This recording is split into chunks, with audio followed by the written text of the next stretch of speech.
Variable is a mechanism to tell the compiler that I'm trying to store a data.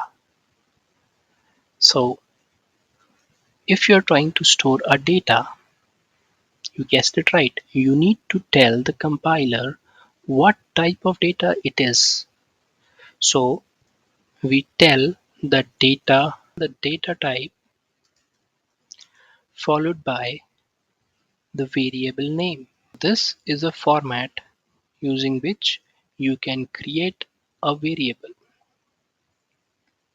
Format is very simple.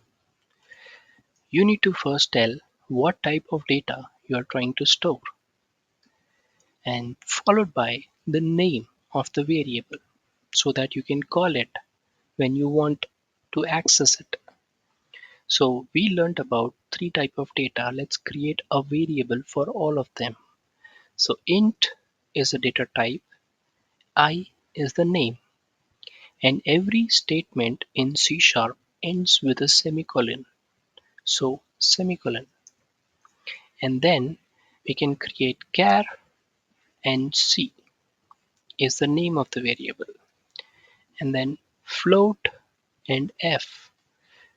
So we just created three variables in which I am intending to store values.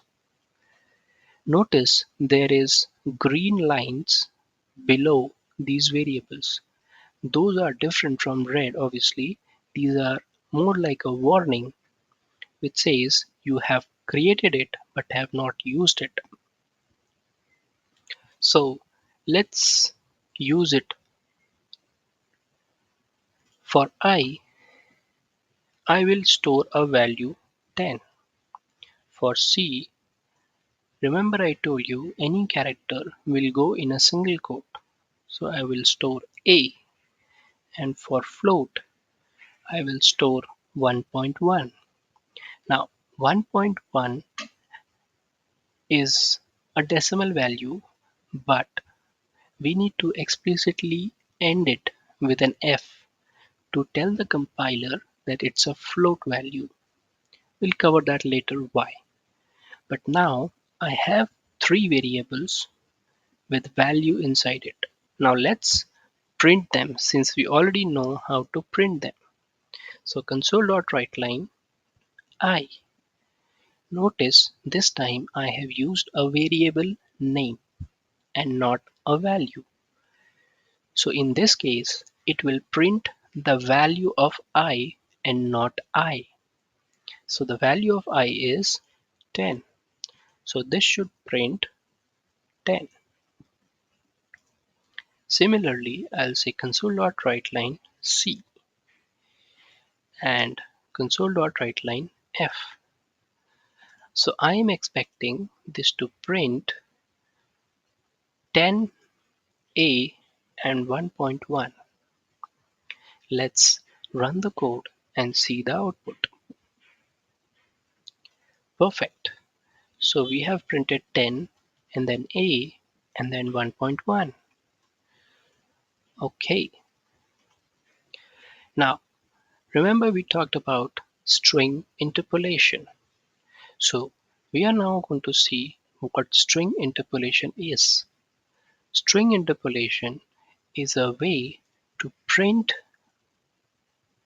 string values with variables. So all you need to do is put a dollar at the start and then say value of I is curly bracket and I'll say I. This is called as string interpolation where your normal string message is joined with a variable value. So this value can change and you have to put a dollar. So if I delete these, this should print value of I is 10. Let me remove this. We'll come to that later what was wrong and run this code. So value of I is 10. Now Similarly, you can do for other data types as well. So let's say if this was a character and I'll say A, I'll not change the variable name. This time the value of I is going to be A.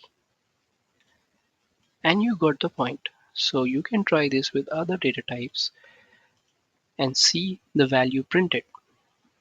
This concept is called as string interpolation. Once again, you have to put a dollar at the start and use curly bracket and put the variable inside it to print the value of the variable.